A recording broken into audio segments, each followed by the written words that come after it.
Ladies and gentlemen, it's time for Loot Tim Podcast!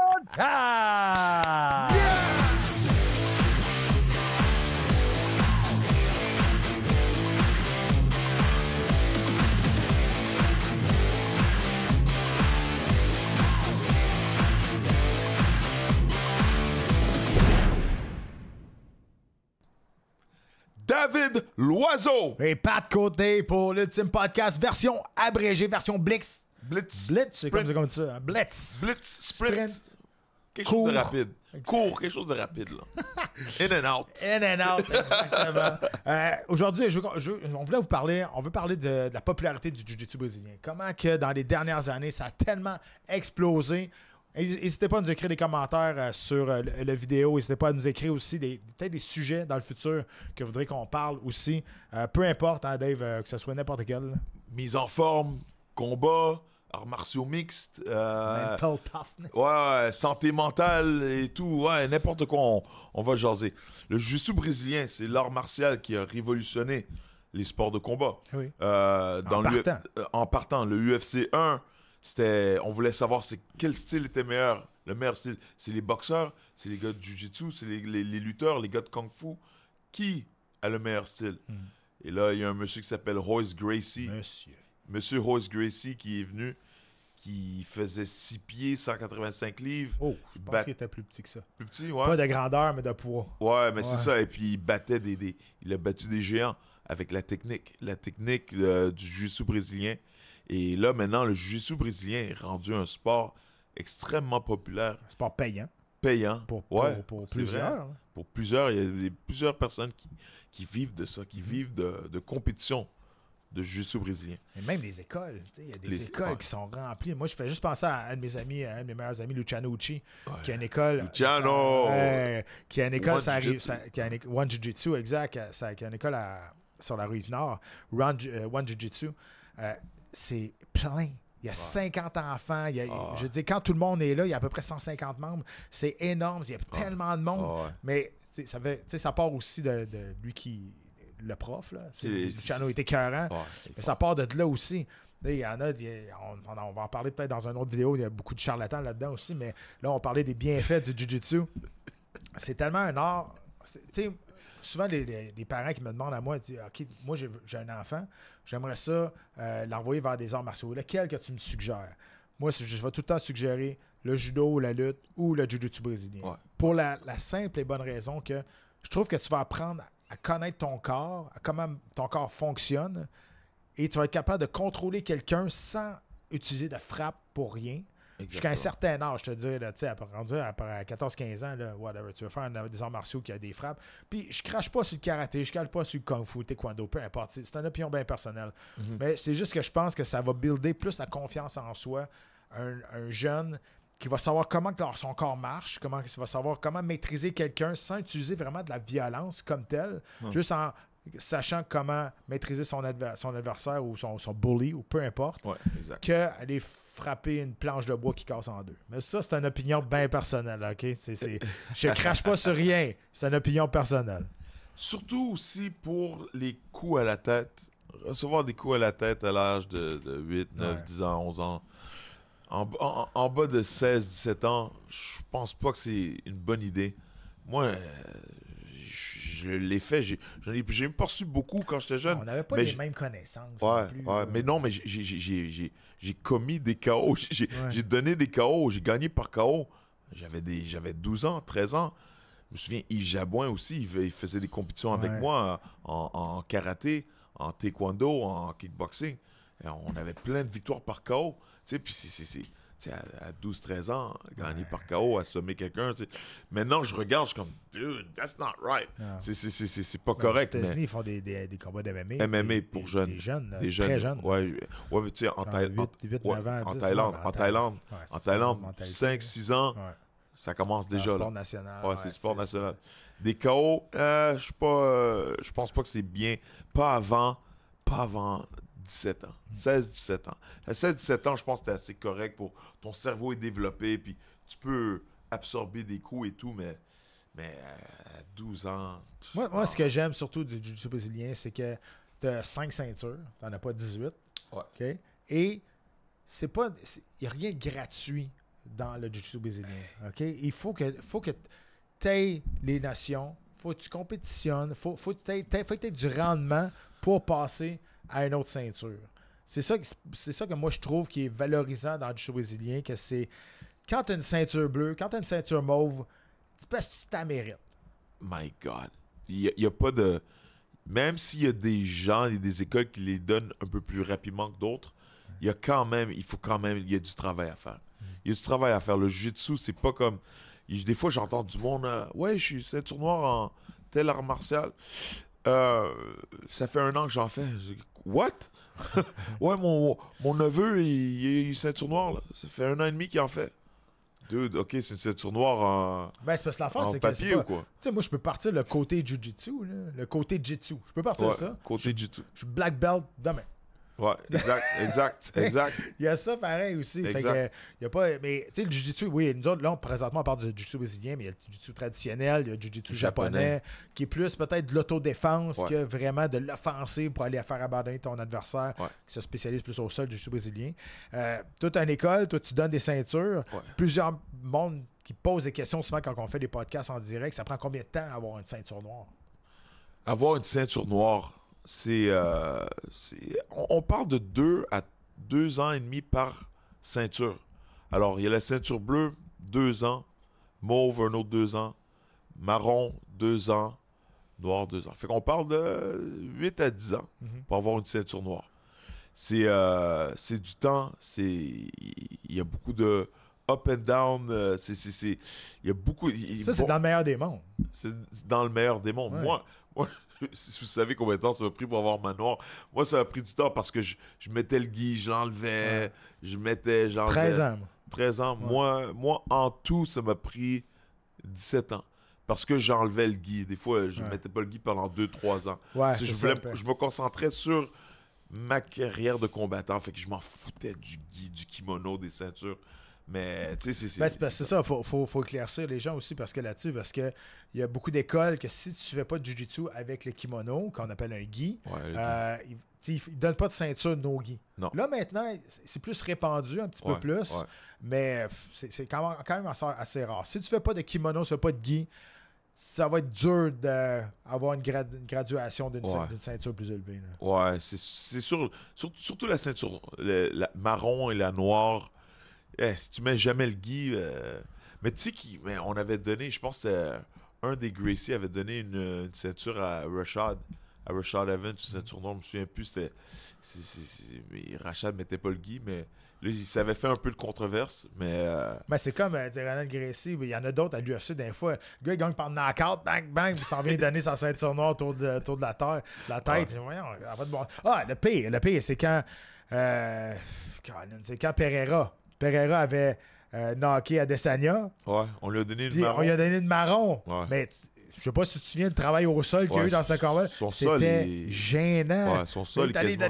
Qu'est-ce que tu fais là? Mais on parle de René Gracie qui est très populaire là-dessus parce que oui, c'est le nom Gracie, mais il fait des vidéos aussi. Puis sont très bons ces vidéos, Century Channel.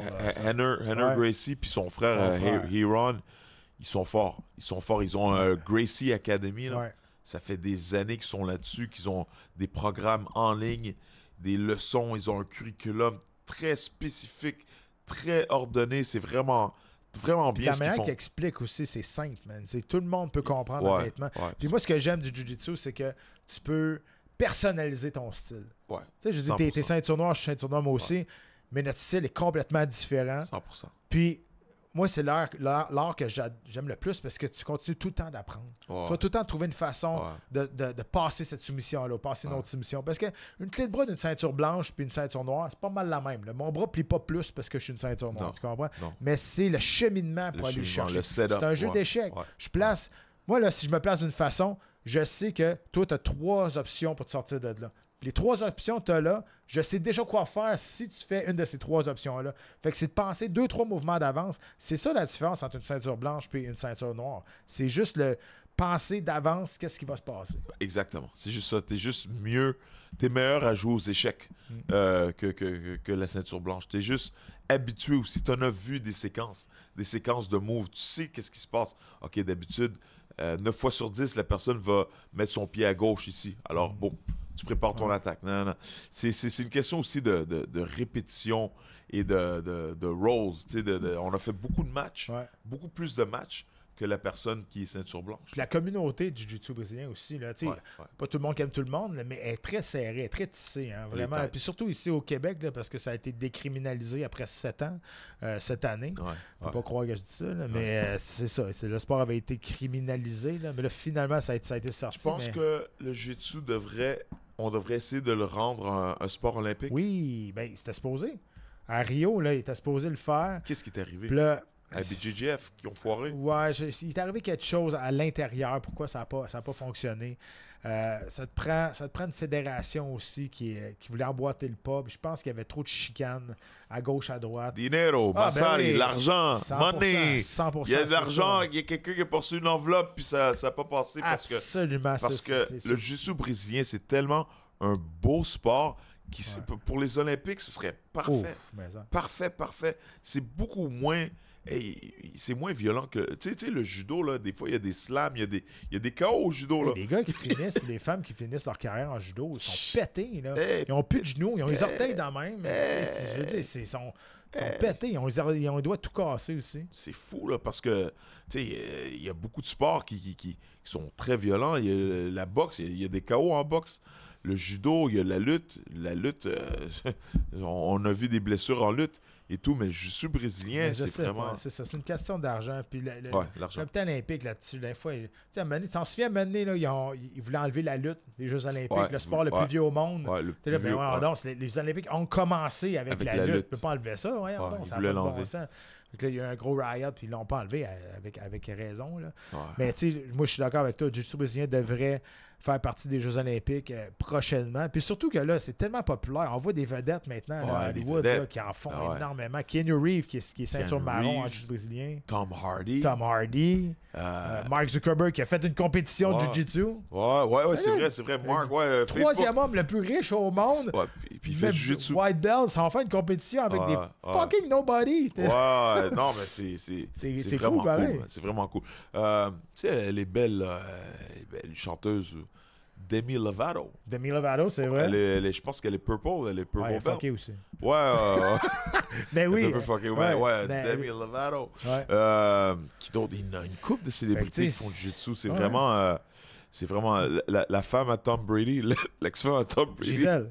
Ouais, Gisèle. Elle a quitté Tom pour son prof de jiu-jitsu. Ouais, c'est ça. On sait tous c'est ça. Ça n'a pas été sorti, là. C'est ça que j'ai entendu. C'est les rumeurs.